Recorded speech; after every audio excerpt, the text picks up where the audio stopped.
Okay, so let me start with the numerical again.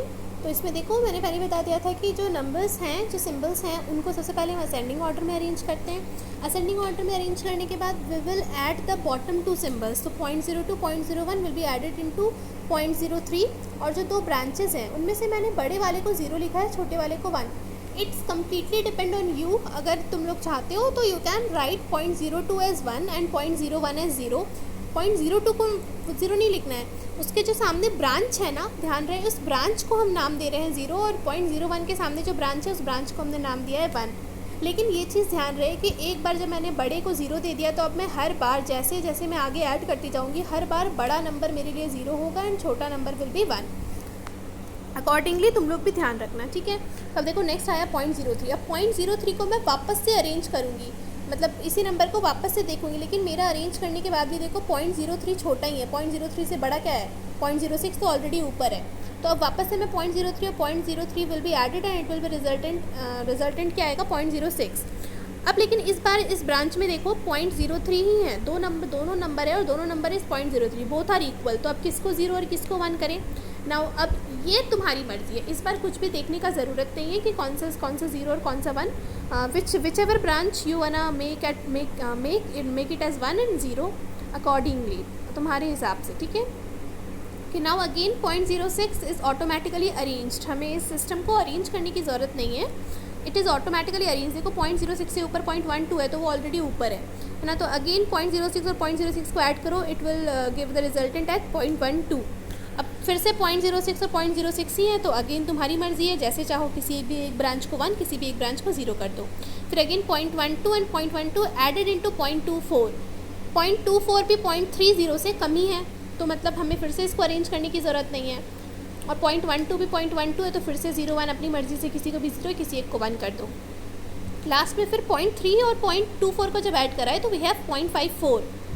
तो ये 0.54 जो है ना, ये 0.46 से ऊपर आएगा। मतलब I have not written it, it should actually represent like here. ऐसे देखो, ऐसे होगा। यहाँ पे जब हमने 0.30 और यहाँ पे था 0.24, इन दोनों को ऐड करा तो हमारे पास आया 0.54, और यहाँ पे पहले से 0.46 है। तो ये कैसे होना चाहिए एक्चुअली, इस 0.54 को ऊपर चले जाना चाहिए और 0.46 यहाँ होगा। और हम बड़े वाले को हमेशा हमने क्या दिया है 0, तो this branch will be 0 and 0.46 will be 1। और इन दोनों का फाइनल एडिशन करेंगे और 0.54 प्लस 0.46 इज़ 1, ये हमारे पास आ गया। इस 0.30 में भी ये 0 था और ये 0.24 है, तो दिस विल बी 1। ये ऐसे होगा, ठीक है।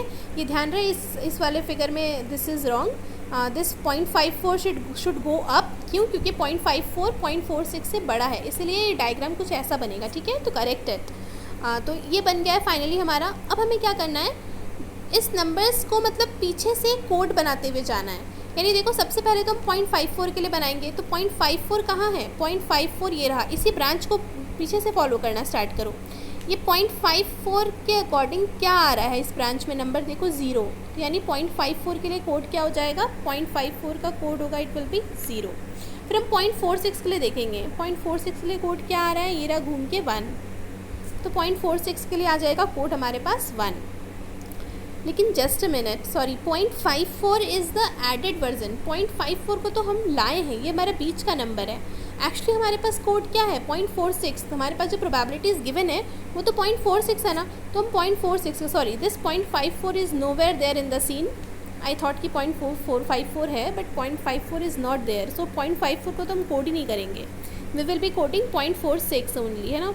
तो 0.46 को जब हम कोड करेंगे तो 0.46 का हमारे पास कोड क्या आ रहा है 1, तो 0.46 इज़ 1। अब 0.46 के बाद हमारे पास दूसरा नंबर है 0.30। तो अब देखो 0.30 को यहाँ देखना स्टार्ट करो। इस लाइन में अगर मैं 0.30 को लास्ट से देखूँ, मतलब हमेशा ये जो 1 है ना, बिल्कुल जो लास्ट वाला 1 है वहाँ से देखना स्टार्ट करना, लेकिन लास्ट वाले 1 को नहीं देखना है, उससे जो ब्रांचेस फॉलो हो रही है हम उनको ध्यान देंगे। तो 0.30 से एक ये लास्ट का 0 आया और उसके बाद ये रहा 0, इन दो 0 मिलके 0.30 विल बी 00। सिमिलरली 0.12 क्या होगा, फिर से पीछे से देखना स्टार्ट करो तो 0 1 0, तो 0 1 0 इज़ 0.12। 0.06 विल बी 0 1 1 0, फिर 0.03 will B 0 1 1 1 0, 0.02 will be 0 4 times 1 and 0 और 0.01 will be 0 and 5 times 1। तो ये रहा हमारा कोड बन गया है, ठीक है। ये कोड बन जाता है। देखो क्वेश्चन में हफमैन में you will need to find out the entropy. Numerical में हमेशा you will always be asked to find out the entropy, average codeword length and the efficiency. मैंने इन तीनों के फॉर्मूला पहले से ही बता दिया है। HX का फॉर्मूला क्या होता है? Probability probability of that symbol multiplied with log base two 1 upon probability, मतलब probability multiplied with information.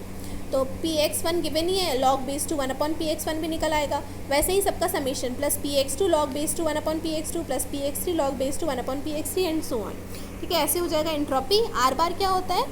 Summation of N के Px के। एन के क्या है? Length of the codeword. Length हमने ये निकाल ही लिया है। जैसे 0.46 के लिए लेंथ क्या है? 1 multiplied with probability of Px, probability of x1। Probability of x1 क्या है? 0.46।